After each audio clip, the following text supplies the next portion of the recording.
Muy buenas tardes a todos, bienvenidos a MMD. Ya estamos arrancando con todo una nueva temporada de Maxi Mediodía. La sexta temporada de MMD en A24, en nuevo horario. Empezamos a las 12, vamos a ir hasta la 1:30 de la tarde. Y no voy a hacer mucha introducción respecto a lo que ustedes saben. Yo pienso de lo que está sucediendo con la política, los medios y todo el juego y el show mediático y político. Solo voy a decir lo que dijimos el año pasado y ratificamos en este inicio de programa. No soy ni militante ni predicador del show mediático, ni los militantes que operan políticamente para un lado o el otro de la grieta, ni los predicadores que juegan al show mediático, es decir, que atienden a sus audiencias más allá de los datos y la información. El tema es entretener a la audiencia con el sesgo de confirmación, con lo que la audiencia ya piensa de cualquier tema y es muy fácil, hay buenos y malos, hablo para los que considero que son buenos y del otro lado está el adversario, el enemigo, como quieran llamarlo, no importan los datos, no importa la información. Este es un programa que hemos hecho siempre basado fundamentalmente en los datos y la información. No sé si a esta altura hay espacio para este tipo de programa en los medios de comunicación.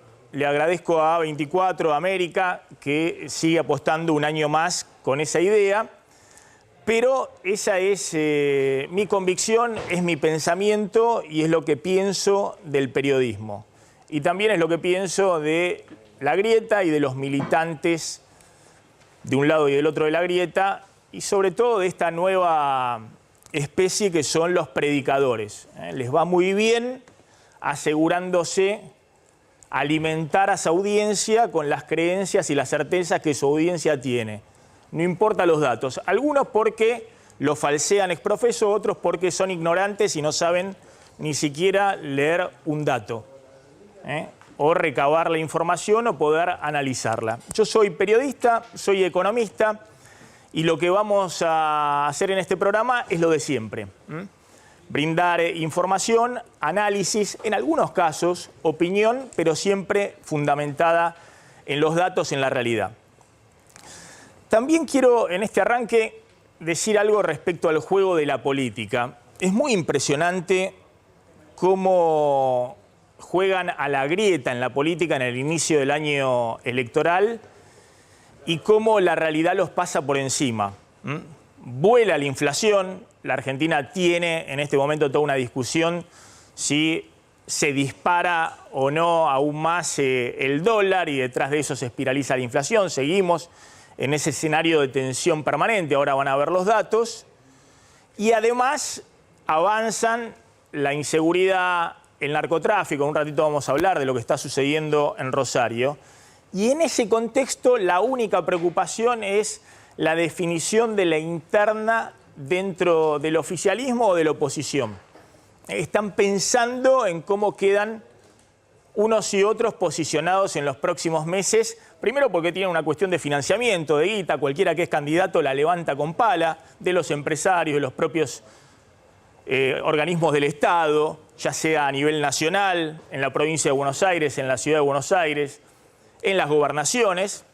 Y segundo, porque están pensando en el poder a futuro, cómo de alguna manera realimentan ese esquema de militantes, de estructuras, de poder. Pero en el medio la realidad los pasa por arriba. Hoy en el programa vamos a hablar de varios aspectos de esa realidad. Aprovecho para saludar a mis compañeros y compañeras, a mis columnistas. Vamos a tener hoy en el programa mucha información del tema jubilados con Clara Salguero. Gracias, Clara, por estar. Es un gusto para mí que este año nos acompañe Clarita porque nos va a contar efectivamente qué está pasando con la moratoria previsional, a quiénes abarca, qué hay detrás de la moratoria, por qué cada 5 años están anunciando una moratoria previsional para los jubilados. Se incorpora Javier Calvo. Gracias, Javi, por acompañarnos. Verdaderamente es un gusto para mí tenerte en el programa como columnista político. Javier va a contar en un ratito qué está pasando en Rosario. Arde Rosario, hay un problema gravísimo desde el punto de vista del narco que estalló desde el punto de vista mediático con el tema de la balacera al supermercado de la familia Rocuso, de la esposa de Messi, pero obviamente tiene en este momento situaciones dramáticas como es el asesinato de este chiquito de 11 años, los 3 compañeritos que están internados y hoy mismo una balacera a una escuela en el inicio del ciclo lectivo. Vamos a estar en un ratito con Claudio Zlotnik contando cómo la inflación de marzo empezó peor que en febrero, que ya fue un mes muy malo. De hecho, febrero fue peor que enero. Es decir, venimos con una inflación que se está acelerando, no desacelerando. Y en un ratito vamos a contar con Carlos González Prieto también qué está pasando con la sequía y el impacto que la sequía está teniendo. Atención, que cambia todo el escenario económico de este año, un impacto mucho mayor al que se esperaba de la sequía y el impacto por la falta de dólares, por la caída del PBI y obviamente también de la recaudación. Vamos a un escenario muy pero muy complejo. ¿Qué está pasando en este mediodía, Claudio? Y me meto con los temas ya económicos y avanzamos. ¿Qué está pasando en este mediodía con el dólar y lo que va a ocurrir en el Ministerio de Economía, la reunión con los bancos? Hay una polémica muy fuerte por el canje de la deuda en pesos entre el Ministerio de Economía y la oposición y Juntos por el Cambio. En el quinto piso del Ministerio de Economía, en un rato nada más, Sergio Massa y funcionarios del equipo económico se van a reunir con banqueros, con los bancos de capital nacional, privados. También se va a encontrar con representantes de los fondos comunes de inversión, con aseguradoras, con el objetivo de terminar de arreglar un acuerdo para refinanciar los vencimientos de la deuda en pesos. Solamente el sector privado tiene unos 7 billones de pesos en bonos justamente que vencen de acá a las próximas semanas y los quieren refinanciar para pasarlo para 2024-2025 y esto provocó una crisis política porque otra vez Juntos por el Cambio, los economistas Juntos por el Cambio salieron a advertir, antes dijeron una bomba en pesos, de la deuda en pesos y ahora justamente que esto puede... Ahora voy a contar de qué se trata. Bueno, arrancamos con lo siguiente, ¿no? Hablando un poquito de los datos, de la información, de la realidad que va en paralelo a la realidad de los políticos, que ya nos vamos a meter con Javier y la interna muy fuerte que hay en los posicionamientos y sobre todo qué va a pasar con los 2 tótem de la política, qué van a hacer este año Cristina Fernández de Kirchner y Mauricio Macri. Fíjense el escenario tan temido, el viento de frente que conforma un escenario muy pero muy complejo para este año, por la falta de dólares y la estanflación. ¿Qué es la estanflación? Es el estancamiento, la recesión con inflación. Acá, con un agravante, se ratifica este año el escenario de 100% de inflación. Ahora van a ver los números por lo que ha pasado en este inicio de año. Hay una sequía que estaba siendo subestimada hasta ahora y en el verano, ojo que hay estimaciones que multiplican los datos que había por falta de dólares, el impacto que va a tener la sequía. Ahora la vamos a hablar con Carlos González Prieto. Se habla ahora de un piso de 10.000 millones de dólares menos de la cosecha gruesa y si uno le suma el impacto que ha tenido en trigo, maíz y otros cultivos, puede llegar a faltar hasta 20.000 millones de dólares del escenario base que había para este año y una caída del PBI que no solamente... o estancamiento o enfriamiento de la economía no solamente tiene que ver con la inflación que se adelanta a los salarios y quita poder de compra, sino ahora el impacto directo de la falta de dólares, porque hay sectores que no tienen la posibilidad de acceder a insumos e importaciones para producir y además el propio impacto de la sequía en el PBI, que le resta por lo menos un punto de crecimiento este año. Así que ojo que vamos a un escenario electoral muy muy complejo con inflación 100% de 3 dígitos, falta de dólares y tironeo permanente en el mercado cambiario. Ahora vamos a contar cómo se está renegociando la meta de reservas con el FMI y estancamiento, al menos, después de que la economía creció 5% el año pasado, ahora se empieza a conformar un escenario de estancamiento, incluso algunos ya están avisorando un escenario de sequía, perdón, de recesión, de caída del PBI. En ese escenario, fíjense lo que ha pasado con la inflación. En febrero, la inflación, cuando se conozca en los próximos días el dato de febrero, en el Banco Central tienen una medición paralela a la que hace el INDEC, que les dio 6,2% la inflación de febrero. El Ministerio de Economía sigue diciendo que todavía no tienen el dato final del INDEC, que puede estar entre 5,7 y 6,2%. De cualquier manera, lo más probable es que la inflación esté en el orden del 6% en febrero y se va a superar el 100% de inflación anual. Es decir, por primera vez desde 1991 va a estar ya el indicador de que en los últimos 12 meses la inflación supera el 100% anual, 100% en 12 meses. El último dato que teníamos de enero era 98,8%, últimos 12 meses la inflación. En marzo viene peor. El arranque de distintas mediciones de lo que ha pasado con marzo y remarcaciones de precio marcan que hay remarcaciones promedio a velocidad crucero del 6%, la inercia inflacionaria, pero hay sectores, sobre todo en alimentos, que como en febrero, que la carne aumentó 40%, se vienen disparando por arriba de esa 6% de inflación crucero que está teniendo de manera inercial la economía argentina. En este escenario, atención que viene el triple impacto de la sequía. Y esto es la novedad, de lo cual está hablando todo el mundo, menos los políticos, que están discutiendo otras cosas. Pero en el mundo productivo, ya sea el empresario o textil o metalmecánico que está viendo a ver si le aflojan los dólares para poder tener los insumos para producir y no tener que suspender o despedir personal, al mundo del campo, donde están todo el día también produciendo y están viendo ya los efectos desastrosos que está teniendo la sequía sobre los rindes, sobre la producción, sobre la cosecha. Ahora lo va a contar González Prieto. Bueno, las estimaciones realmente son muy, pero muy preocupantes porque CREA, una de las instituciones que más elaboran los datos del campo, acaba de sacar una estimación de 11.700 millones de dólares menos en la cosecha de soja para esta temporada. Y en total pueden ser 20.000 millones de dólares si se le suma el impacto que ha tenido sobre trigo, maíz y en menor medida otros cultivos como girasol o cebada.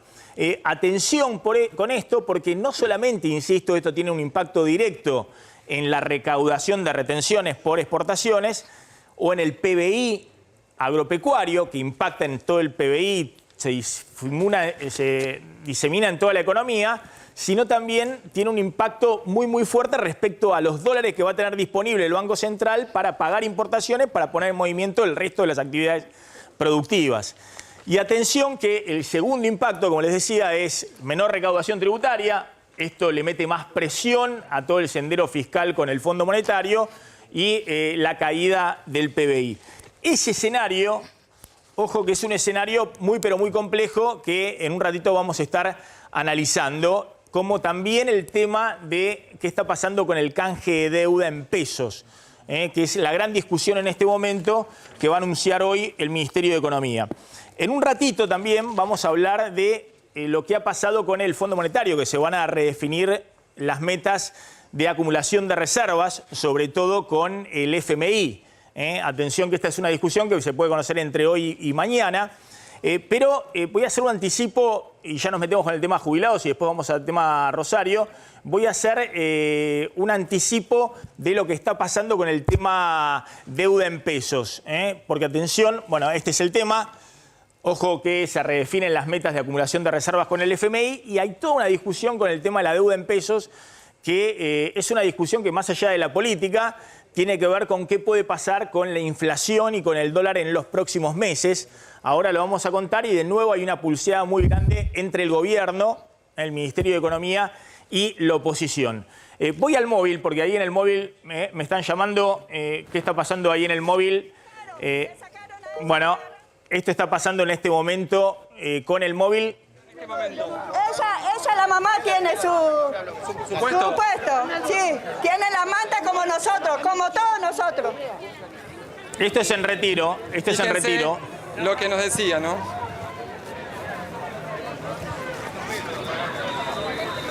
Sí, esto es en Retiro, están en un desalojo de Mantero, Javier. Sí, comenzó ayer a la noche en un procedimiento además que viene haciendo el gobierno de la ciudad en los alrededores de las terminales de tren y de las terminales de ómnibus. Lo iniciaron para revalorizar la zona, una zona hiper abandonada, hiper a la buena de Dios, como diría mi abuela. Y el punto acá es que anoche empezaron a levantar justamente en horas de la madrugada puestos enteros, aprovechando que no había circulación y que no estaban los puesteros. Esta es la repercusión o la reacción de los puesteros hoy ahí en la zona de Retiro. Bien, eso entonces es un operativo de desalojo Del gobierno de la ciudad. del gobierno de la ciudad, de Mantero, que bueno, que obviamente está teniendo en este momento resistencia. ¿Es ahí en la zona, en qué zona? ¿En Retiro? Enfrente en donde está la Plaza de los Ingleses, la Torre de los Ingleses, y donde en las veredas que circundan a la terminal de trenes y sobre todo a la terminal de ómnibus. Bien. Todo el paso ahí por lo que es la avenida Ramos Mejía, donde paran los colectivos también y que era intransitable. Bien, ahí vamos a volver en cualquier momento con este tema. Clara, ¿qué pasa con la moratoria previsional, los jubilados y bueno, toda la polémica que ha surgido y sobre todo quién puede acceder y quién no a la moratoria previsional? Sí, antes que nada, creo que tuvo un entretelón realmente muy triste para la gente, todo lo que pasó con la moratoria previsional, porque estuvo 7 meses paralizada, recibió una media sanción de Senado en junio del año pasado y se terminó tratando en diputados el último día de sesiones extraordinarias. Fue, Maxi, más importante la pelea, la grieta, la discusión, otros temas, la necesidad quedó a un costado. Yo creo que parte de los legisladores creyeron que estaban votando una prórroga de la anterior ley, la que rigió hasta el 31 de diciembre. Y esto, si bien es una extensión de la idea de moratoria previsional, pero esto es otra ley. ¿Por qué te digo esto? Por el tema de las cuotas, el valor de las cuotas de esta moratoria, que no tienen nada que ver con aquella con la que se fue. ¿A quiénes alcanza?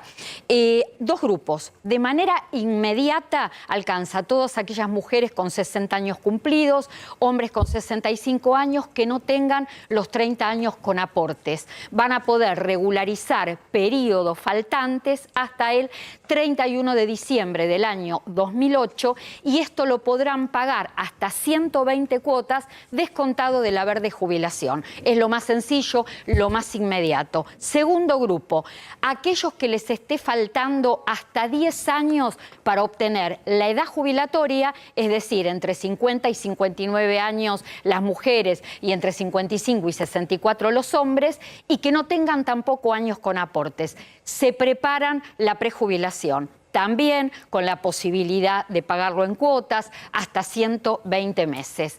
Ahora, el tema es que la cuota de moratoria depende la cantidad de cuotas que la persona elija, van a estar en un costo muy elevado. Por ejemplo, si querés te pongo un caso tipo. No es moratoria pura, esto que significa que el hombre o la mujer tienen que tener determinados años con aportes genuinos. Una mujer, 60 años, solamente va a poder pedir por moratoria 27 años, porque solo puede pedir desde que cumplió los 18 años de edad hasta este periodo que te digo, el 31 de diciembre del 2008. Reúne aproximadamente 27 años y 2 meses. Lo que le falta para llegar a los 30 debe tenerlo genuinamente con posterioridad al año 2008. Pero cuando sacás la cuenta, esa señora que va a entrar en esa moratoria descontada de la jubilación, te doy los datos, si saca esta moratoria en 60 meses, va a tener cuotas de 31.132 pesos. Cada una de las si lo hace en 60 meses, 15.566 pesos. Es una moratoria carísima que creo que el Congreso, la mayor parte de los legisladores, no lo entendió. Es decir que mientras esté la moratoria, que van a tener que pagar 31.000 pesos y ¿cuánto van a estar cobrando?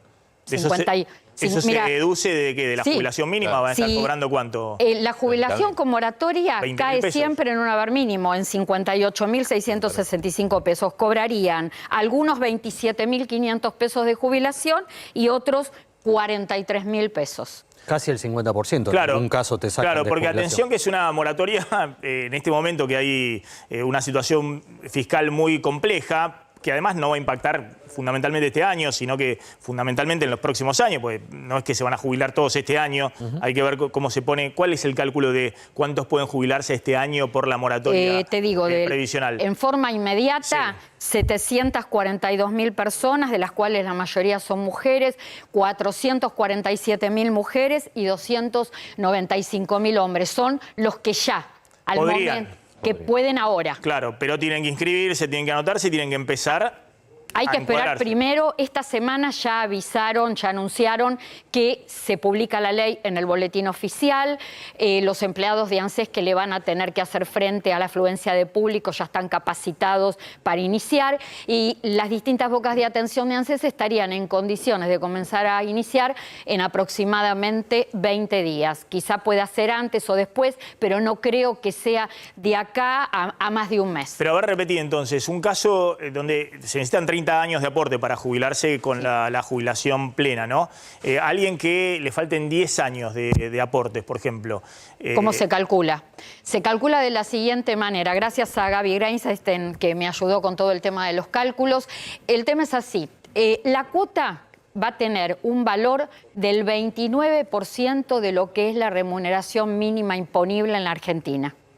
Es decir, el monto mínimo sobre los que se realizan aportes. Vamos a hacer números redondos. Está en aproximadamente 20.000 pesos esa remuneración. La cuota es el 29% de 20.000 pesos. Estamos hablando 3 por 2, 6. La cuota esa de 6.000 se multiplica por la cantidad de meses que la persona necesita entrar en la moratoria. Y ese total que da se divide por la cantidad de meses que la persona decide en cuánto pagar la moratoria. Claro. Entonces, 10 años son 120 meses. Sí. 120 meses se multiplican por esos 6.000 pesos y ese número que te da se divide en, si querés pagar en 24 meses, en 60 meses, en 120 meses. ¿Por qué resulta distinta a la otra? A ver, esto realmente sorprende. La anterior moratoria previsional, si vos tenías una mujer que necesitaba cubrir 27 años de aportes, ¿sabés cuánto le salía el cálculo de la cuota? 689 pesos. Nada. Eso es lo que está pagando una persona, una mujer que necesitó 27 años de aportes hasta el año pasado. Sí. Hoy, en su recibo de haber, cobra el haber mínimo menos 689 pesos. Te estoy hablando de 60 cuotas.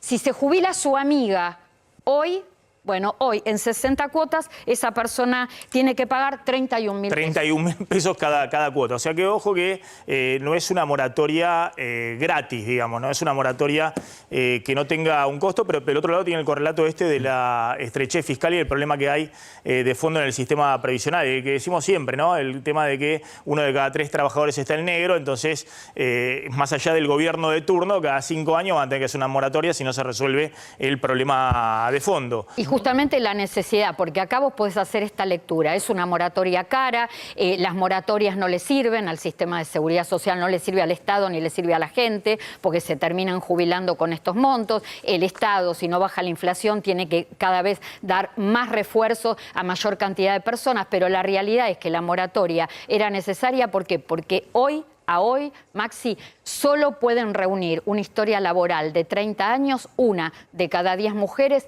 3 de cada 10 hombres.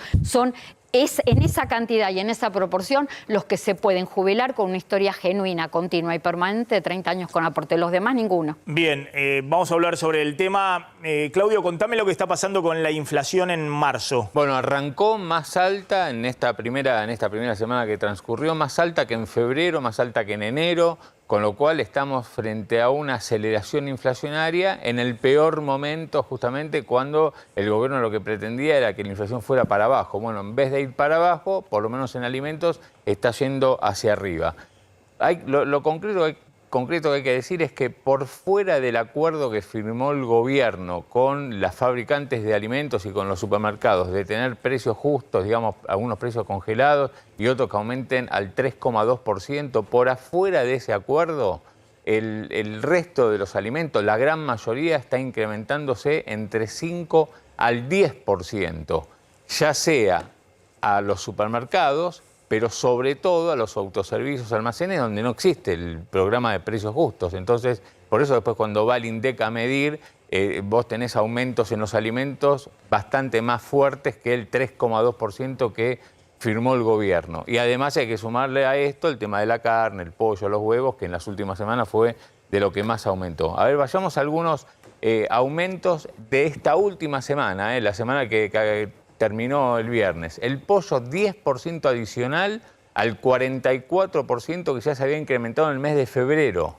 En el caso de las harinas y el arroz, de entre el 6 al 8%, las galletitas en promedio 8%, los lácteos, ahí dice 7%, pero por ejemplo yo recién acabo de ver una lista de precios con incrementos casi del 10%, salvo en la leche en sachet, que es la más económica, que llega a los supermercados también, en ese caso es un poco más baja. Pero si no, el resto de los lácteos entre 7 y 9,5%. En el caso de los fideos, el 6% en una sola semana. O sea, acá hay que ver si en el resto del mes no volvemos a tener un incremento de precios sobre algunos productos. Y en el caso de los aceites, que a diferencia del año pasado, en este inicio de 2023 es lo que menos viene aumentando, el 5%. Después, cuando vos quieras, vemos cómo esto impacta en el consumo. Ahí tenés, por ejemplo, las distintas consultoras, LSG, cuánto aumentaron los alimentos en las últimas 4 semanas. Son todas consultoras que miden,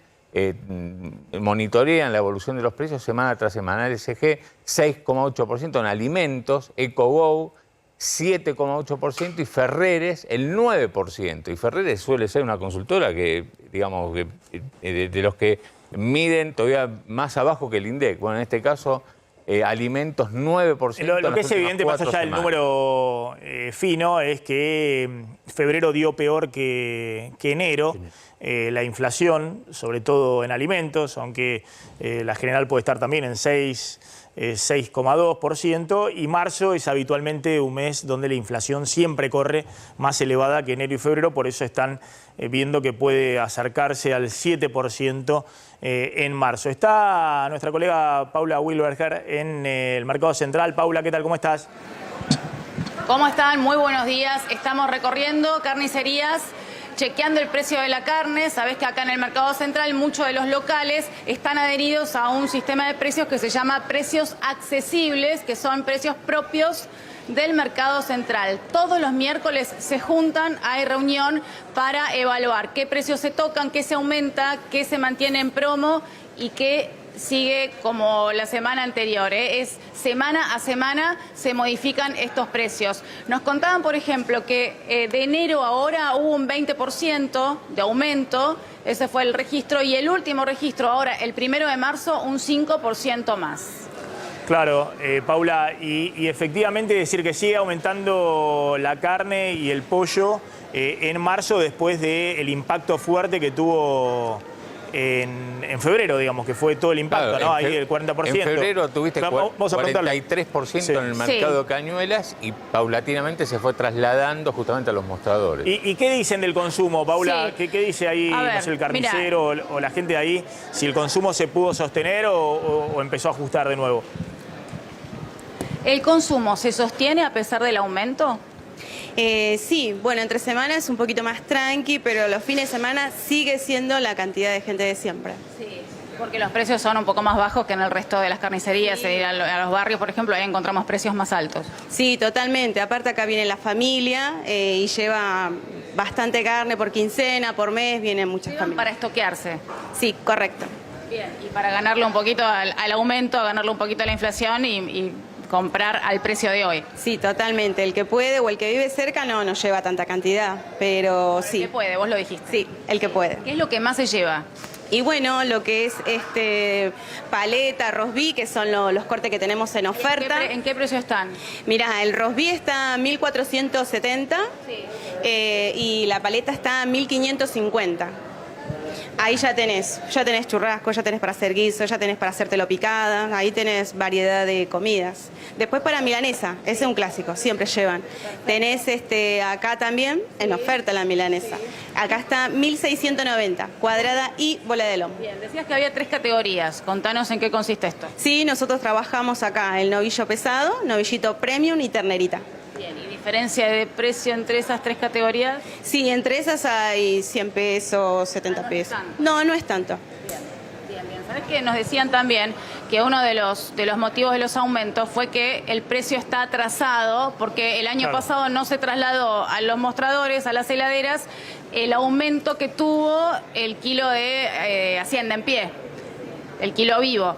Con lo cual, por eso este año las proyecciones sí son bastante elevadas para el aumento de la carne y eso seguramente es una de las principales cosas que va a incidir en la inflación de este año. Lo que había pasado el año pasado es que Por la sequía. La sequía había impactado y se había enviado mucho ganado a liquidar, porque no se podían tener en los campos por la sequía. Entonces, el precio de la carne el año pasado subió 65% y tuvimos 95% de inflación. Es decir, 30 puntos abajo de la inflación la carne.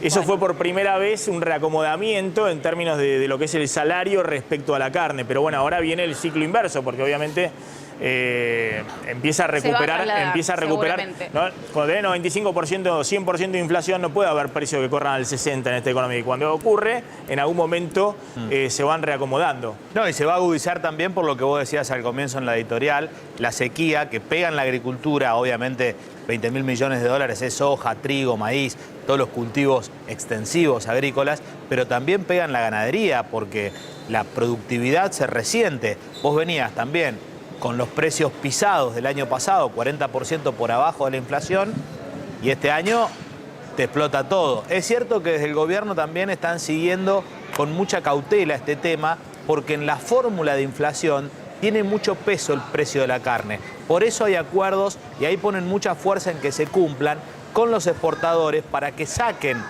cortes subsidiados al mercado y al menos, Maxi, hasta las elecciones de octubre, tratar de ir conteniendo un poco con este tipo de acuerdos el aumento de la carne. Pero claro, en febrero es una olla a presión. En febrero no lo lograron, por eso el índice también de inflación. Paula, gracias, muy amable. Me voy con Marcelo Padovani, que está en el móvil de Retiro.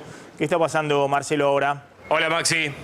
¿Cómo estás? ¿Cómo estás, Maxi? Buenas tardes. Está pasando que hay un corte aquí sobre San Martín y Libertador, aquí a las puertas del Sheraton prácticamente. ¿Por qué? Bueno, porque son vendedores ambulantes, Maxi. Son manteros que estaban hasta el viernes pasado, hasta el sábado pasado, trabajando allí en las veredas de lo que es la estación de Retiro, en este caso, estación San Martín, estación del Mitre.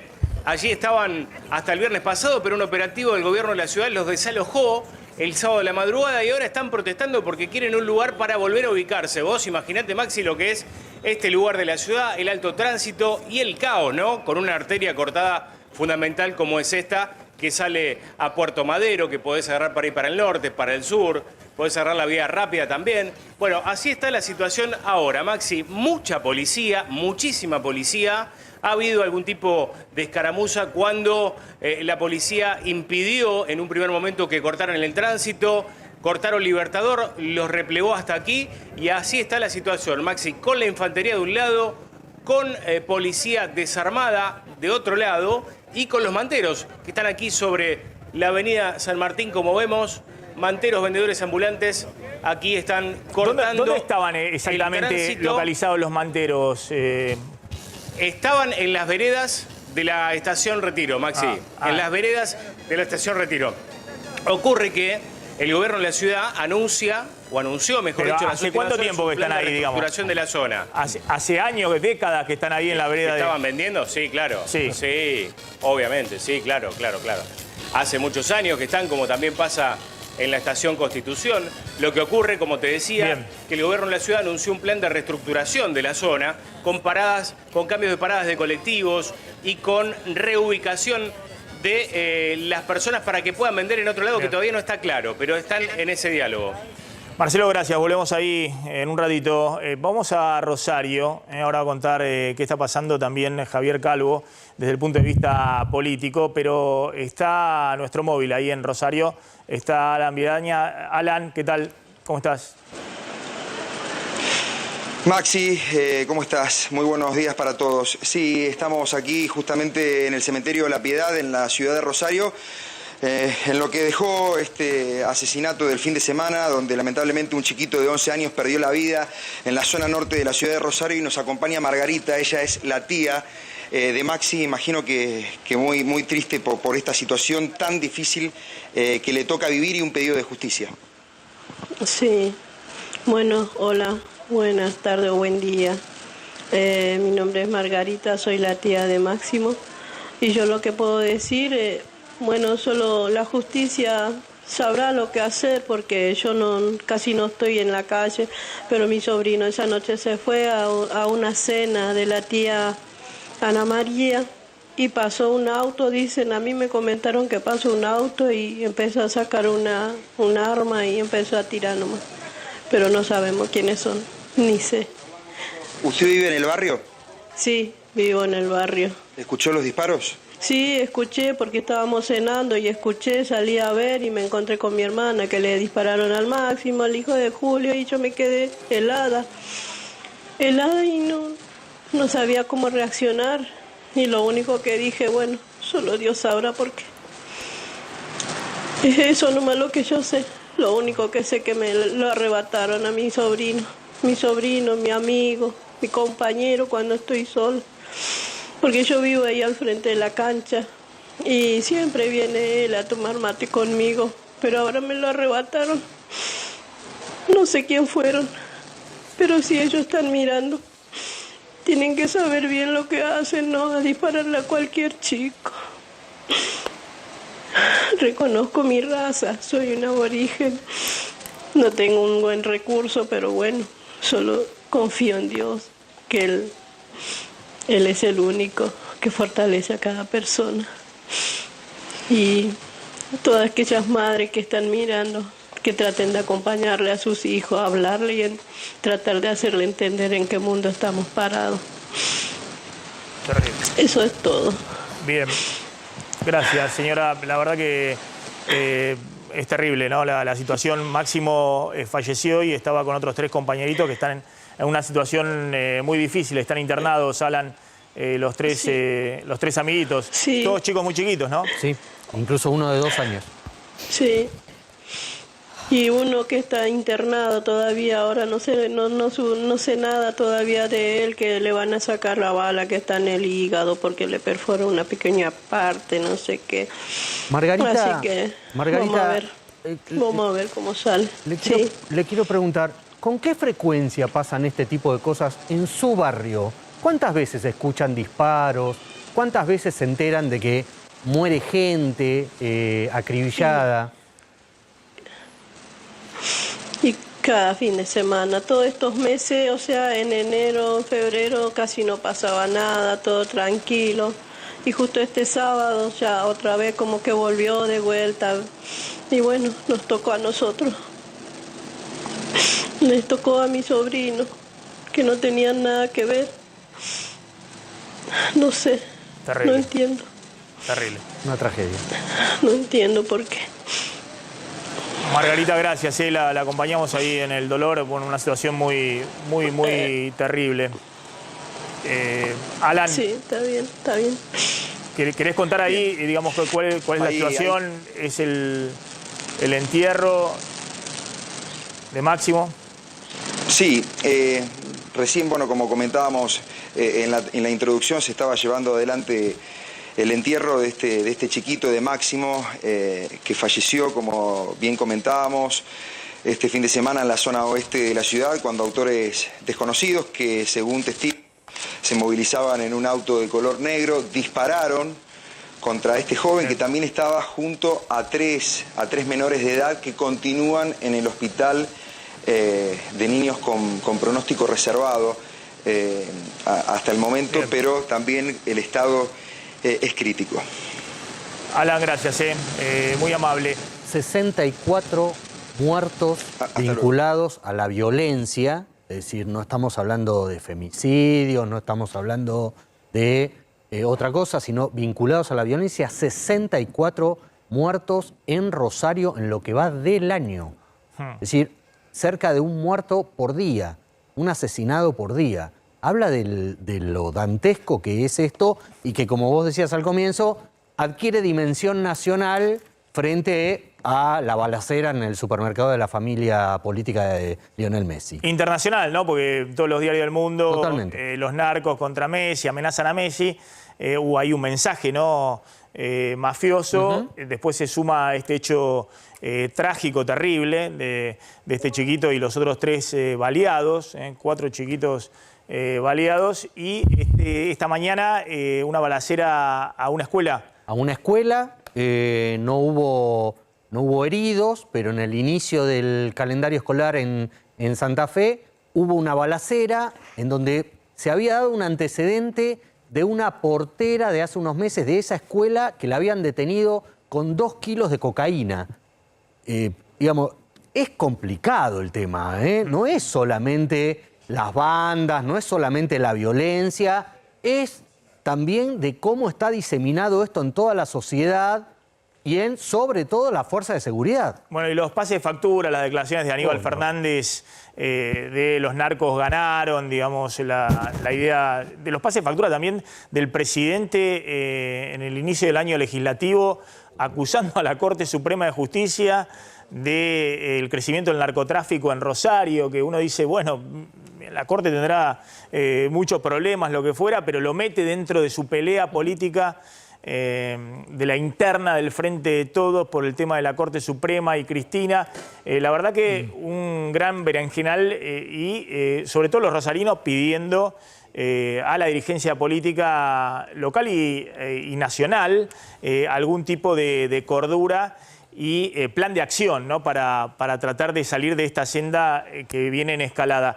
Está Alberto Lotuf, que es periodista más escuchado en Rosario, y un referente, digamos, desde el punto de vista periodístico. Ganó uno de los Martín Fierro este fin de semana y en el discurso, bueno, generó mucho impacto porque sin hacer mención política de nadie dijo, mire, el narcotráfico es un hecho o un delito federal, un delito nacional, y pidió ayuda para Rosario, que dijo también forma parte de Argentina. Alberto, gracias por atendernos, muy amable. Alberto, ¿me escuchás? Sí, con alguna dificultad, Maxi. Hola, buenas tardes. Un saludo grande y me alegro mucho que estés otra vez allí en la vuelta viendo un programa de televisión que involucra todas las opiniones, no es poco en la Argentina. Así que los mejores deseos. Maxi, estamos yo no sé cómo me escuchan ustedes. Perfecto. Estamos muy complicados. Bueno, estamos muy apesadumbrados. Todos los días tenemos una noticia distinta. Lo que yo hice en la entrega al Martín Fierro, aclaré que podía llegar a ser una crítica, un pedido. Bueno, en ese caso fue un pedido. Sabés que son actos que a partir de la televisión logran notoriedad y me pareció que clamar por la responsabilidad de la autoridad federal, por el gobierno federal, porque no hice nombres, por los ministerios que componen el gobierno federal, que de una y otra vez se ocupen de la ciudad de Rosario y de la provincia de Santa Fe, ya era hora. Este no es un tema nuevo, hay que decirlo, no es un tema de los últimos años, es un tema que ya lleva más de 20 años, viene increciendo. Yo traté de anotar aquí algunas de las cosas que fueron marcando una serie de avisos y de luces amarillas que terminan siendo rojas en los últimos tiempos, y empezó hace 10 años atrás con lo más grave de todo, en democracia, que fue el atentado a la casa del ex gobernador Bonfatti, una bala que le pasa, una de las tantas balas frente a su domicilio que le pasó a centímetros de su cabeza cuando estaba viendo un partido de fútbol de la selección argentina. Después, más de 20 ataques a edificios públicos. Estamos hablando de tribunales provinciales, tribunales federales, centro de justicia penal, consejo municipal, bueno, en fin, pintadas en la municipalidad, en la sede de la gobernación aquí en la provincia de Santa Fe. Y esto de las balaceras, que es lo que asoma como novedoso, lamentablemente, y que tiene que ver con la utilización a mansalva de proyectiles y de revólveres, de pistolas, que nadie sabe de dónde sale, obviamente, del circuito ilegal, cuando no también de algún circuito legal, y que no tiene sanción. A ver, lo que creo que está pasando, además de todo lo que podemos llegar a imaginar, porque no está muy claro, es que el AMPA y el delito entiende que si las hace, no las paga. Hay un problema en Santa Fe, es la cantidad de policías. Hay 130 patrulleros diseminados en la ciudad. No parece ser para una ciudad de 1.300.000 habitantes una fuerza superadora para controlar.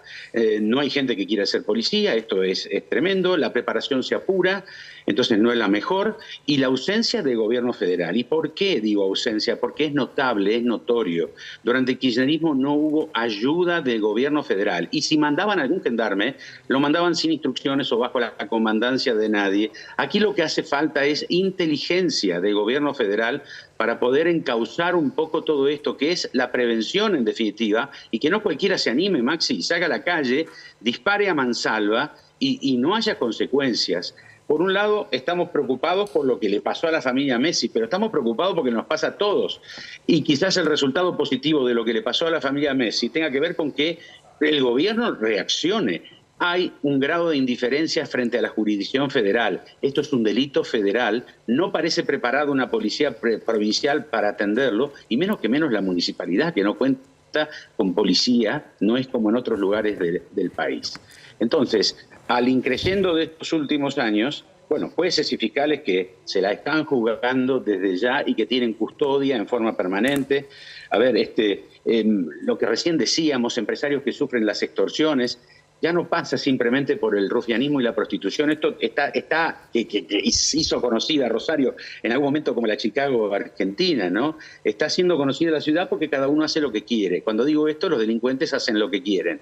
Y hay que prevenir. Y después llegan las opiniones de los oyentes, ¿no? Y de los ciudadanos. Yo me siento un ciudadano más. Conduzco programas en Cadena 3, en Rosario, y escucho atentamente lo que dicen mis periodistas especializados, pero soy también un simple ciudadano, y es que la cosa no cambia. Y escuchamos barbaridades, desde el presidente que dice que se levanta a la mañana con una mala noticia, como si no fuera una mala noticia desde hace 20 años, lo que nos pasa en la ciudad, o que dice que Rosario es Argentina, o que dice que hay que hacer algo. A ver, ¿qué quiere decir? Sí, como un comentarista, ¿no? Como un comentarista. Preste todos los elementos. El ministro de Seguridad debería estar viviendo Rosario.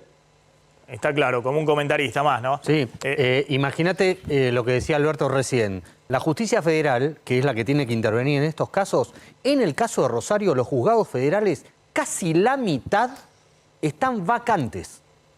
Por gente o que renunció, o que se retiró, o que se jubiló, en algunos casos por miedo, y no se designaron nuevos funcionarios judiciales. ¿Y eso es responsabilidad de quién? Del Consejo de la Magistratura, de la Corte Suprema, de responsabilidad también del Senado de la Nación. Senado. Claro, del Gobierno Nacional también, que no activan, que... Digo, hay un engranaje ahí. Digo, Santa Fe, solo la gestión de Perotti, y Alberto no me va a poder desmentir, solo la gestión de Perotti y del actual gobernador, en casi 4 años tuvo 4 ministros de seguridad. ¿Por qué? Por Rosario. Vos tenías un video de Alberto Fernández. Sí, que ahora se preocupa por Rosario. Mostremos este video de Alberto Fernández y vamos a contar cuándo dijo esto el presidente de la Nación. Yo estoy aquí hoy celebrando el día en que don Manuel Belgrano hizo nuestra bandera. Pero estoy aquí para poner la cara frente a ustedes y decirles que soy un rosarino más a la hora de reclamar más seguridad y más justicia. Y que no estoy aquí para reclamar con ustedes. Estoy aquí para solucionar los problemas que el narcotráfico, que el crimen organizado ha creado en Rosario y en todo Santa Fe. Esto era hace 3 años. Esto fue hace 3 años. Con el gobernador, con el entonces jefe de gabinete Cafiero, con Agustín Rossi, hoy jefe de gabinete, que es de Rosario, peleadísimo con el gobernador Perotti. Hace 3 años de esto. ¿Qué pasó? ¿Tuvo que pasar lo de Messi? ¿Y se olvidó de todas estas promesas, Alberto? No pasó nada, efectivamente, una población de 1.300.000 habitantes con los mismos juzgados hace 50 años. ¿Cómo vas a combatir este flagelo? A ver, la desunión que había entre la justicia provincial y la justicia federal. La policía provincial intentando allanar un búnker y resulta esperando una orden de un juez federal que nunca llegaba y en definitiva los narcos escapándose. De estas 20, la presencia de Saín durante 2 años, el tiempo que se perdió aquí disputando una interna dentro del propio seno del gobierno provincial y no llevando a la acción lo que supuestamente sabía y había aprendido en los libros, como que era un fundador de la PSA, de la Policía de Seguridad Aeroportuaria. La pérdida de tiempo de los 6 meses de transición entre un gobierno y otro, el gobierno de Lifchis con el gobierno actual, porque el señor Saín no tomaba contacto y porque el gobierno tampoco quiso tomar contacto. Muchas cosas se hubieran puesto de acuerdo en seguir un plan de acción, cosas que se hicieron durante el anterior gobierno nacional que fueron desarticuladas, como por ejemplo la inteligencia en las cárceles, como por ejemplo que los presos peligrosos estén en máxima seguridad y no tengan contacto con el resto de los detenidos. Han pasado un montón de cosas. A ver, Maxi, vos sabés que hace 18 años que viajo a Buenos Aires todos los fines de semana. Voy por la ruta que es la más transitada del país de personas y de mercaderías. Lo hago esto 50 veces al año, multiplicá son 1000 veces. Jamás me paró un operativo para ver qué diablos llevo yo. Y cuando digo esto, pasa con los camiones. ¿Qué decirte de la hidrovía? Si yo tuviera que explicarle al habitante de Buenos Aires, al del país, que la mayor condición que tiene la ciudad de Rosario es su geopolítica, esto es, ubicada en un lugar estratégico de puertos donde sale el 80% de la producción del país, sale de los puertos de Rosario. Bueno, es para llamar la atención, eso sí o no, de los cráneos que nos están gobernando para saber que efectivamente por allí, por la hidrovía que viene desde Paraguay, especialmente con una flota tremendamente, exclusivamente paraguaya, se viene la cocaína. O si querés la marihuana. 2 rutas que cruzan Santa Fe y desembocan en Rosario, como la 34 y la 11. Una y otra vienen de Bolivia y otra de Paraguay.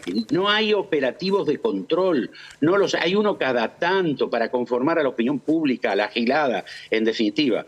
La situación geopolítica de Rosario absolutamente trascendente y que la convierte en la Argentina con un potencial extraordinario, como puede ser que está ubicada a la vera de ese río, con esa hidrovía, con esos puertos, al norte con una autopista a Santa Fe, al oeste con una autopista a la ciudad de Córdoba, al sur con una autopista a la ciudad de Buenos Aires, y al este con un camino internacional que nos lleva con el puente Rosario Victoria a otra nación y a toda la Mesopotamia. No es para que nuestros cráneos piensen con todo lo que viene pasando en las últimas 2 décadas, de que efectivamente ese es un camino de paso obligado y que lo que pasa es que se pierde al costado la preciada mercadería por los narcos y con el narcomenudeo las banditas hacen lo que quieren. Afortunadamente esto está centralizado en una zona de la ciudad, Maxi.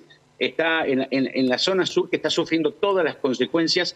Hay veces que la prensa titula, y no estoy de acuerdo, con el ánimo de cliqueo en las páginas de internet, títulos que no son. Como gente diciendo que un barrio está a 10 cuadras del centro y resulta que está a 30 kilómetros.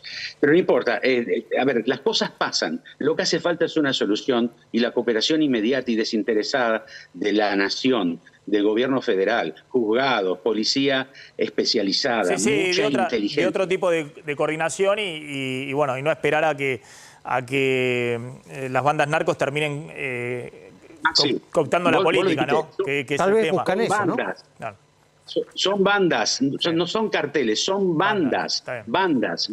Sí, no es que sea Rosario la incubadora de los carteles en la Argentina, ¿no? Digamos, que estas bandas se transformen y terminen cooptando el Estado, ¿no? Alberto, gracias, muy amable, como siempre.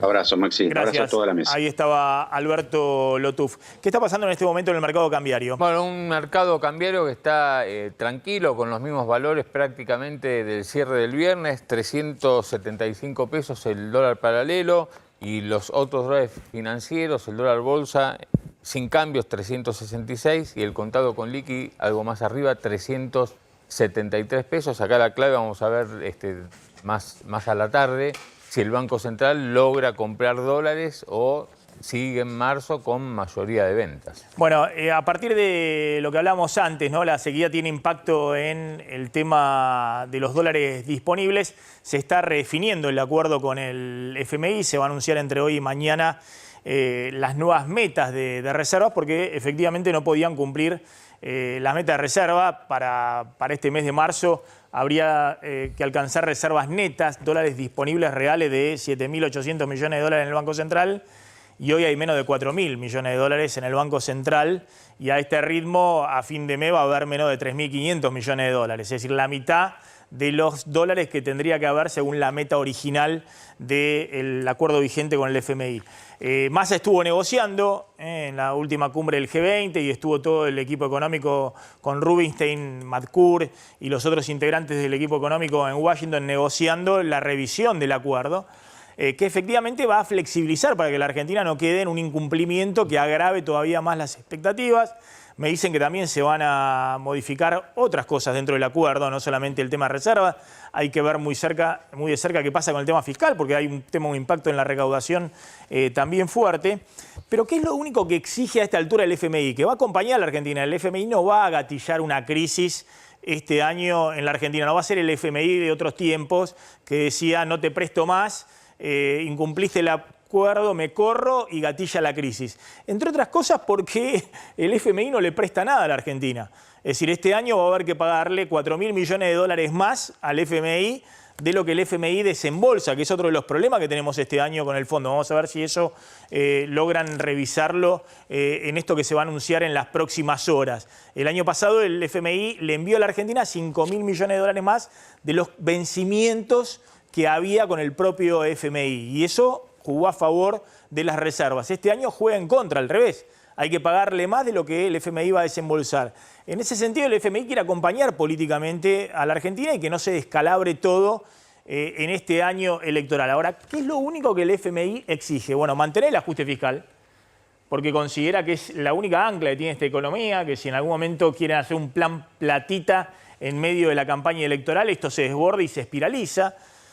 No usar dólares para frenar el dólar libre, es decir, el FMI no estuvo de acuerdo con la recompra de bonos de la deuda que se anunció en febrero y que además coincidió con un muy mal timing porque en ese momento cambió el escenario internacional y se cayeron fuertemente la cotización de los bonos en dólares, pero lo que buscaba el equipo económico con eso era poder intervenir en la brecha, que ese dólar de 3.75 o de 3.70 el contado con liquidación no se dispare más arriba. Y el FMI no quiere que se usen reservas para eso, porque hay muy pocos dólares, hay que cuidarlos básicamente para el tema de pago de importaciones esenciales.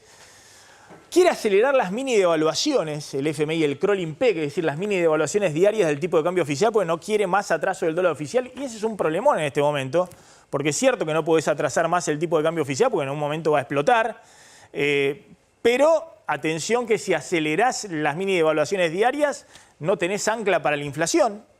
Sigue la inflación corriendo al 6% mensual, que es 100% anual, y quiere el FMI subir más la tasa de interés, que hoy es 75% la tasa nominal anual de plazos fijos, que si se va renovando capital de intereses, eso da una tasa efectiva anual de 107%. Una tasa ya bastante alta, pero el FMI considera que hay que subirla más. Porque no solamente hay que frenar que los pesos que hay en el sistema financiero no se vayan al dólar, sino que no se vayan a bienes, que la gente no gaste. Es decir, que no use sus ahorros para comprar bienes, porque tenés restricción de oferta por todos lados y eso impulsa más la inflación. Es decir, el FMI quiere enfriar la economía como dé lugar este año. Y eso es una pulseada que hay con el equipo económico. Porque el equipo económico dice, tenemos 100% de inflación, por lo menos mantengamos nivel de actividad. Y el fondo dice, en este caso la de manual, ¿no? En este contexto, la única forma de ponerle un tope a la inflación es enfriando la economía. Por eso hay una presión fuerte por la tasa de interés, que probablemente no la suban este mes, cuando se conozca la inflación de febrero, si da 6% o un poquito más la inflación, pero muy probablemente haya que subirla ya en abril, cuando se conozca la inflación de marzo. En ese contexto hay toda una discusión por el tema deuda en pesos, que es la noticia del día, está en la tapa de todos los diarios, porque el equipo económico está tratando de refinanciar, de pasar para después de las elecciones de este año los vencimientos de deuda en pesos que tiene este año la Argentina y que están todos acumulados en el segundo trimestre del año antes de las PASO, justamente porque ya con tasa de interés muy alta y condiciones más favorables para tratar de refinanciar esa deuda, no solamente empieza a jugar el riesgo electoral, sino también hay duda de los acreedores de qué va a pasar con el que venga con esa deuda en pesos. Y en medio de todo esto, voy a la carátula anterior, atención porque sale fuertemente la oposición a cruzar al gobierno, a decir que el canje de deuda que el gobierno quiere hacer, fundamentalmente con bancos y aseguradoras, de parte de esa deuda en pesos que vence en los próximos meses, es vil y ruinoso. Y ahora voy a contar qué está pasando con eso, porque, atención, porque del otro lado de esa deuda de la cual en parte los bancos son acreedores, están los depósitos de la gente. Entonces, y atención que, ¿cuál es la propuesta de la oposición con la deuda en pesos? Pues no solamente empieza a jugar el riesgo de este gobierno, sino el riesgo del que viene. ¿Qué va a hacer con la deuda en pesos? Teniendo en cuenta que el gobierno anterior defaultió la deuda en pesos. Es decir, reperfiló compulsivamente la deuda en pesos. Fíjense los números de la deuda en pesos, ¿no? Un Estado tiene para financiarse distintas formas, pero si tiene déficit fiscal, puede emitir desde el Banco Central pesos directamente para financiar ese déficit. Hoy está muy restringido eso por el acuerdo con el fondo. El fondo no quiere que se emita desde el Banco Central de manera directa para financiar al Tesoro Nacional, al déficit fiscal. Se restringió a un punto del PBI el año pasado y se cumplió, y este año se restringe a 0,6% del PBI, es decir, se le pone un chaleco de fuerza todavía más grande al Banco Central. Entonces la alternativa es emitir deuda. Deuda en dólares la Argentina no puede emitir porque pagaría tasas exorbitantes, teniendo en cuenta que el endeudamiento en dólar mayoritario lo hizo el anterior gobierno. Entonces lo que está haciendo es emitir deuda en pesos. Y está emitiendo cantidades muy, muy grandes de deuda en pesos a agentes locales y un poquito a agentes extranjeros inversores extranjeros que se metieron en su momento en la deuda en pesos. Pero hoy, fundamentalmente, los acreedores de la deuda en pesos, fijémonos quiénes son. En parte, entidades públicas. El 62% de la deuda en pesos que se emitió en los últimos 3 años tiene del otro lado a entidades públicas. Está la ANSES. Fíjense, el total de deuda en pesos en manos de propias entidades públicas es más de 11 billones de pesos. Una parte importante la tiene la ANSES, el 27%, 4,8 billones de pesos. Otra parte la tiene el propio Banco Central, porque lo que ocurrió en junio del año pasado, cuando los acreedores de deuda en pesos, sobre todo eran tenedores extranjeros de deuda en pesos, empezaron a vender esa deuda en el mercado secundario, agarraban los pesos y compraban dólares y dispararon la brecha cambiaria de 200 a 300 pesos, y la crisis que significó la caída de Guzmán, de Batakis y después la llegada de Massa, el Banco Central salió desesperado a emitir pesos y con esos pesos comprar la deuda en pesos. Emitía pesos, le daba al acreedor los pesos, el acreedor agarraba los pesos y iba a correr al dólar, pero el Banco Central se quedaba con parte de la deuda en pesos. Era una forma de financiar indirectamente también al Tesoro Nacional, que el FMI autorizó y que sigue por ahora autorizando. Otra parte está en manos de bancos públicos, el 13% del total, y bueno, después otros. Es decir, el 62% de la deuda está en manos de organismos públicos, que obviamente hay vencimientos enormes de deuda en pesos, más de 6 billones de pesos vencen en los próximos 3 o 4 meses. Lo que se va a hacer es un canje para que eso venza en 2024 y 2025. Pero la discusión es el canje con la parte de deuda en pesos que tienen en poder los privados y básicamente los bancos y las aseguradoras, que en este momento están reunidas en el Ministerio de Economía con el Ministro de Economía para discutir este tema. Fíjense, el sector privado tiene 6,9 billones de deuda en pesos, el 38% del total está en manos de acreedores privados. Los bancos privados tienen 2,4 billones de deuda en pesos, el 13% del total, y las compañías de seguro 1 billón, el 6% del total. Obviamente, ni los bancos ni las compañías de seguro hoy pueden correr al dólar, están muy restringidos desde el punto de vista regulatorio. Pero lo que quiere hacer el Ministerio de Economía, cerrando un acuerdo con los bancos, como el que se va a hacer en las próximas horas, es enviar la señal de que parte de la deuda en pesos que está en manos de acreedores privados, fundamentalmente bancos y compañías de seguro, se refinancia el 2024 y 2025.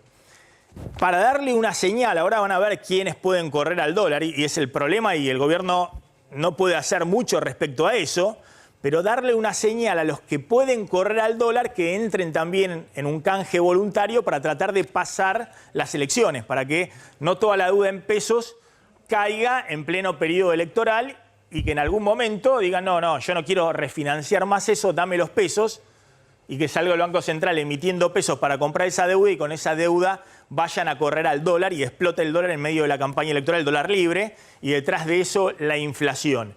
Bueno, la discusión en este momento es justamente porque ha salido la oposición, ahora van a ver muy dura, diciendo la oposición que se le está haciendo un acuerdo con los bancos y compañías de seguro que les ofrecen mucha tasa de interés, seguro de cambio, es decir, que es una operación vil y ruinosa. Ahora vamos a discutir ese tema porque claramente, si esto es así, bueno, la oposición tendría que ponerse y sentarse junto al gobierno para ver cómo se negocia mejor frente a los bancos. Porque si se defoltea esta deuda en pesos, del otro lado están los depósitos de la gente. Y acá el riesgo no solamente, está claro que este gobierno no va a defoltear la deuda en pesos, que si no la puede refinanciar, el Banco Central va a emitir todo lo que tenga que emitir para pagar la deuda en pesos. Eso va a disparar la brecha cambiaria, pero el problema va a ser del próximo gobierno. Entonces, no se entiende bien cuál es el mensaje de la oposición en este momento, que en medio de una situación muy, muy delicada, sale a decir que hay un acuerdo vil y ruinoso con los bancos. Lo deseoso sería que se sentaran gobierno y oposición a negociar con los bancos, que están del lado de enfrente. La política debería estar del lado nuestro. Sobre todo, a ver si se entiende, porque evidentemente la imposibilidad de refinanciar la deuda en pesos después de las elecciones es no solamente porque este gobierno ha hecho casi todo mal, sino porque hay temor de los acreedores de que el gobierno que viene no vaya a pagar la deuda en pesos. ¿Y por qué hay ese temor si lo más probable es que el próximo gobierno sea un gobierno más amigable con el mercado, sea un gobierno que entiende que no hay que tener déficit fiscal, que no hay que tener emisión monetaria, que hay que tener un mercado de cambio único? ¿Por qué entonces hay tanto temor de los acreedores a refinanciar la deuda pasando las elecciones para el próximo gobierno? Y porque el gobierno que viene es el mismo que defolteó la deuda en pesos en el periodo anterior. Entonces, no solamente hay un riesgo y una tasa muy alta que se paga para refinanciar la deuda en pesos por los descalabros de este gobierno, sino por el riesgo que implica que no haya un mensaje claro de la oposición de qué va a hacer con la deuda en pesos. De hecho, hubo reuniones muy fuertes de establishment financiero, de bancos muy importantes que a su vez financian a los políticos, diciéndole a dirigentes de la oposición: ¿qué van a hacer ustedes con la deuda en pesos? Y no hagan ruido públicamente con la deuda en pesos porque es el sistema financiero el que está en riesgo y detrás de eso están los depósitos de la gente. Bueno, ¿quién tiene la deuda en pesos que sí puede correr al dólar? Empresas y particulares. Hay 1,9 billones de pesos, el 10% del total de empresas que pueden correr al dólar. En algún momento, en medio de la campaña electoral, dicen, bueno, no queremos refinanciar, dennos los pesos, o lo venden en el mercado secundario y van con eso a comprar dólares. Fondos comunes de inversión en pesos, que son pequeños y medianos y grandes depositantes en fondos comunes de inversión en pesos, que están administrados en algunos casos por bancos o por agencias de bolsa, es decir, son inversores individuales que pueden correr también al dólar, y fondos del exterior, nada más que 300.000 millones de pesos, se calcula, muy poquito que ha quedado de fondo del exterior, que se han ido fundamentalmente en la última corrida, en junio, cuando se desarmó la deuda en pesos con Guzmán. Es decir, que habría 3,6 billones de pesos que podrían correr al dólar, que hoy, al tipo de cambio contado con liquidación, 370 pesos, son 9.700 millones de dólares. Es decir, en medio de la campaña electoral, si hay un gran riesgo y no se envían bien las señales y eso corre al dólar, va a presionar mucho la brecha cambiaria y puede generar muchísimo ruido y problemas no solamente para el dólar, sino también para la inflación y todo lo que viene atrás. En medio de todo esto sale Hernán Lacunza, que fue el ministro de Economía del anterior gobierno, que reperfiló la deuda en pesos. ¿Y por qué defaulteó la deuda en pesos, la reperfiló compulsivamente, porque en ese momento tenían miedo que al no poder refinanciar la deuda, porque venía el kirchnerismo, todos los acreedores le pidieran los pesos al gobierno y corrieran al dólar y explotaran todavía más el dólar en el final del gobierno de Mauricio Macri. Pero al reperfilar la deuda en pesos el gobierno anterior profundizó la recesión, porque había empresas productivas por todos lados que habían todos comprado deuda en pesos para poner sus nóminas salariales.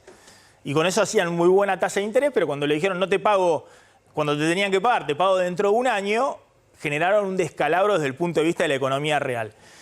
Dice Hernán Lacunza, el gobierno prepara un canje de deuda con los bancos, una operación vil y ruinosa para el Estado, entregaría un bono dual ajustable por devaluación e inflación, el mayor, y un seguro de recompra de los bonos put a cargo del Banco Central que podría ser activado en cualquier momento. No va a haber, obviamente el Banco Central no puede poner un put, lo que se llama un precio de compra garantizado para los bonos. El Banco Central lo que va a hacer en los próximos meses, si no logra refinanciarse la deuda en pesos por parte del Tesoro, va a ser lo mismo que vino haciendo el año pasado, que es emitir como loco e ir a comprar la deuda en pesos en el mercado secundario al valor de mercado, al valor de lo que dé. Y esos pesos el acreedor los va a tomar, las empresas, los particulares, los que están en fondo común de inversión, todos los extranjeros van a agarrar esos pesos y van a ir a correr a reventar la brecha cambiaria. Entonces, ojo que, a ver, está claro que la oposición no quiere que este gobierno le haga un descalabro con las cuentas fiscales y encima le patee para el próximo gobierno la deuda en pesos y le quede encima vencimientos enormes de deuda en pesos más un descalabro fiscal en medio de la campaña electoral. Pero ojo, hay que ponerse de acuerdo en la dirigencia política, en la transición, porque si esto le estalla a este gobierno, también va a ser un problemón para el próximo. Y en todo caso, si se le está dando condiciones muy favorables a los bancos, hoy salieron los bancos a decir que esto no es así, a cruzar a la oposición, fíjense los intereses, los bancos que financian a gran parte de los dirigentes también de la oposición, salen a decir que esto no es así. Me parece que hay que tener algo de responsabilidad, mínimamente sentarse con el gobierno, decirle vamos a negociar juntos, porque acá a los bancos les interesa no solamente refinanciar ahora, sino ver quién les va a pagar cuando llega. Y seguramente si hubiera un comunicado conjunto entre gobierno y oposición, la tasa de interés a pagar sería menor. Y las condiciones de emisión de los bonos serían mejores para el Estado si hubiera certeza de que hay coordinación entre este gobierno, de que no descalabre las cuentas fiscales en medio de la campaña electoral, y el que viene, que va a ser el que va a tener que pagar la deuda en pesos. En medio de todo esto, quiero hablar con Cristian Buteler unos minutos, que es un hombre del mercado, analista financiero, porque claro, salió justamente Cristian Buteler a poner un tuit en el cual decía, a ver si lo tenemos ahí, el tuit de Buteler, lo que le estoy contando, ¿no? Citando a Lacunza, pero si ustedes no quieren un canje voluntario de la deuda y tampoco pagarla en los próximos 6 meses, vence el 85% de toda esa deuda, ¿qué proponen? ¿Un plan Bonex? Es decir, los bancos tienen una parte de su activo, es deuda en pesos, que tomaron deuda del gobierno nacional, le prestaron al gobierno nacional. Y del otro lado tienen los depósitos, que es el pasivo. Si entra en default del activo, bueno, del otro lado están los depósitos. ¿Cómo se pagan los depósitos? Para no llevar más intranquilidad, hay que decir que una parte pequeña del activo de los bancos todavía es deuda en pesos del Tesoro Nacional. La mayor parte de la deuda del activo de los bancos está en las LELIQs, que es en todo caso instrumentos de deuda del Banco Central. Y sobre eso el Banco Central hasta ahora no ha generado ninguna duda de que no vaya a pagar, a emitir los pesos para pagar esas LELIQs. Pero ojo que cuando se habla de la deuda que tienen en su activo los bancos porque le prestaron al Tesoro Nacional o al Banco Central, del otro lado están respaldando los depósitos a plazo fijo de la gente y nadie quiere un plan Bonex, porque no solamente sería que vuele por los aires este gobierno, sino todo el sistema institucional. Es decir, ni un plan Bonex, ni un corralito, ni nada de eso, que aparte no es necesario hoy en esta coyuntura de la Argentina, pues sería todavía generar todavía más temor y zozobra en los problemas económicos que tenemos. Cristian, gracias por atendernos, muy amable. ¿Cómo estás, Maxi? Gracias a vos por la invitación. Bien, bueno, me extendí bastante, pero contame tu punto respecto a este tema de la deuda en pesos y el comunicado muy duro que ha hecho Juntos por el Cambio. ¿Y qué ves ahí atrás, ¿no? El gobierno sale a decir, bueno, quieren que estalle todo ahora en medio de la campaña electoral. ¿Cuál es tu interpretación? Sí, exactamente la misma. Creo que esa es la intención, una intención errada. Vos fíjate que ese tuit no fue nada más del ex ministro de Economía. También el mismo hilo de tuit lo tuiteó Sanlerix y La Spina, o sea, algo que totalmente coordinado. Y me parece que es algo muy peligroso, y vos bien lo marcabas. O sea, probablemente una crisis de deuda vaya a hacer que la situación económica empeore y que le dé más chances de ganar a la oposición. Pero las consecuencias que eso va a traer las va a tener que lidiar el próximo gobierno, o sea, que pueden llegar a ser ellos mismos. Recordemos que el año pasado, en junio, cuando vimos un sell-off sobre la deuda en pesos, el Banco Central salió a sostener esos bonos, ¿sí? ¿Qué piensa que va a hacer ahora? ¿Que va a dejar irse con un reperfilamiento, con un default, como hizo el gobierno anterior? No, va a ser exactamente lo mismo, lo va a pagar. Y lo que vas a tener va a ser un salto no solamente en las brechas, porque el dólar libre se te va a ir a las nubes, sino también en la inflación. El salto que se produjo el año pasado con ese evento llevó a la inflación a un nuevo escalón del 6-7%, y que es el escalón que hoy vos no podés estar bajando. Entonces me parece realmente algo muy irresponsable de parte de la oposición, y que para poder sacar más votos, para poder asegurar su victoria, se ponga en riesgo la deuda. Y no solo eso, hoy están petardeando la deuda en pesos. Y dentro de 9 meses, si ellos ganan, van a estar saliendo a pedirle a los mismos inversores que coloquen dinero. ¿O qué es lo que van a hacer? Si no, o sea, la deuda, el problema no es que la deuda sea pagable o impagable. La deuda tiene que ser roleable, o sea, la deuda se tiene que poder canjear nuevamente, y a eso es lo que tienen que apuntar, y a eso deberían trabajar, como vos marcaste, conjuntamente. Y esto no es defender a este gobierno que ha hecho todo mal, ¿sí? Ha hecho todo mal en materia económica, la inflación está por los cielos, tenés una concentración imperdonable de vencimientos a pocos meses antes de una elección. O sea, acá esto no significa defender esta política económica ni esta política de endeudamiento, que fue un desastre, sino digamos, no hacer que la crisis estalle. O sea, lo que tienen que hacer los políticos, oposición y oficialismo, es evitar las crisis, no hacerlas estallar. Yo puedo entender que quien quiere ser gobierno a partir del 10 de diciembre tenga temor de que descalabren el acuerdo con el Fondo Monetario en los próximos 6 meses y dejen deuda flotante y un montón de cuentas impagas para la próxima administración. Es decir, que perjudiquen las cuentas fiscales en medio de conseguir refinanciar la deuda en pesos. Ahora, eso es parte de la negociación. Hagan un comunicado en el cual le exigen al gobierno que se sienten a cumplir el acuerdo con el fondo actualmente a rajatabla y conjuntamente negocien con los bancos para mejorar las condiciones, porque el que va a tener que pagar la refinanciación de la deuda es la próxima administración. Entonces, el punto clave acá es: si alguien piensa o alguien cree que si estalla todo, te limpia el camino para poder administrar mejor a partir del 10 de diciembre. Yo no creo que eso sea así. De hecho, cuando Alfonsín se va con la primera hiperinflación, después asume Menem y se come un año largo de otra hiperinflación. Y estaba el peronismo de atrás, ¿no? Estaba el peronismo detrás y la situación social era dramática. Entonces me parece que a veces los políticos tienen que entender, digamos, de uno y de otro lado, que hay puntos intermedios en los cuales la cooperación, aunque sea un año electoral y es muy difícil, puede beneficiar a todos, a los que se van, porque evidentemente las encuestas indican que se están yendo, y a los que creen que ya están poniéndose el traje a partir del 10 de diciembre. Cristian, gracias. Exacto, yo creo que eso es a lo que tendrían que apuntar claramente, y la verdad parece como que tuviesen alguna duda de que este gobierno pueda tener alguna chance electoral. Yo particularmente creo que este gobierno no tiene ninguna chance de poder ganar la elección. Es más, hoy en día no tiene ni candidatos que se quieran presentar para candidato de peso, digo, ¿no? que se quieran presentar. Motivo por el cual me parece que no es necesario llevar la situación a un estallido total para poder asegurarse el triunfo en las próximas elecciones. Me tengo que ir, la seguimos otro día, pero además el próximo gobierno no puede ni defoltear la deuda en pesos ni defoltear la deuda en dólares, y no es necesario. Es decir, si el próximo gobierno piensa que primero hay que reperfilar deuda en pesos y deuda en dólares, estamos sonados, Argentina no sale nunca más. Ya hemos defolteado la deuda en pesos y en dólares tantas veces que alguna vez hay que pensar en cómo construir de otra manera para adelante. Nos vamos a la tanda. Bueno, estamos llegando al final del programa. Recuerden que estamos en el nuevo horario de 12 del mediodía a 1:30 y ya está llegando Eduardo Battaglia al aire de A24. Un abrazo grande a Edu, maestro, que estuvo también durante el verano.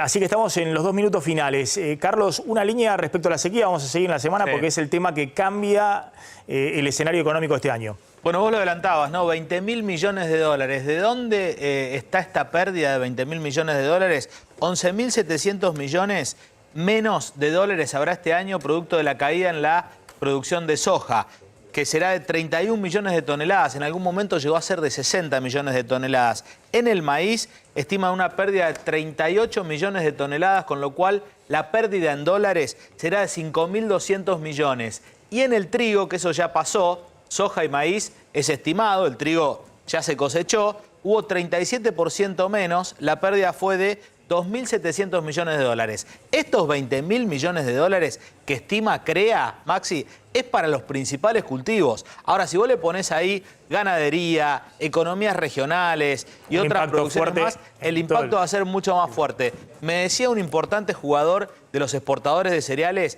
que en el gobierno por ahí no dimensionan que van a faltar estos 20.000 millones de dólares ahora, porque la cosecha de soja es en abril, en mayo. O sea, va a faltar ahora en el corto plazo. Nos fuimos. Mañana, Javier, los dos tótem, ¿qué van a hacer Cristina y Mauricio Macri? Tengo una bomba para mañana con eso. Bueno, así te lo digo. y el factor Milei, ¿qué está haciendo el gobierno? ¿Lo critica o lo levanta? Mañana está que arde. Javier Calvo, gracias, Clara. Se va la jubilación anticipada, desaparece. Bueno. Llega la moratoria, se va la anticipada. Ahí está. Vamos a estar con Clara también toda la semana analizando el tema jubilados. Gracias, Claudio. Quédense con Eduardo Battaglia. Nos encontramos mañana, 12 del mediodía, nuevo horario para MMD. Chau, pásenla bien.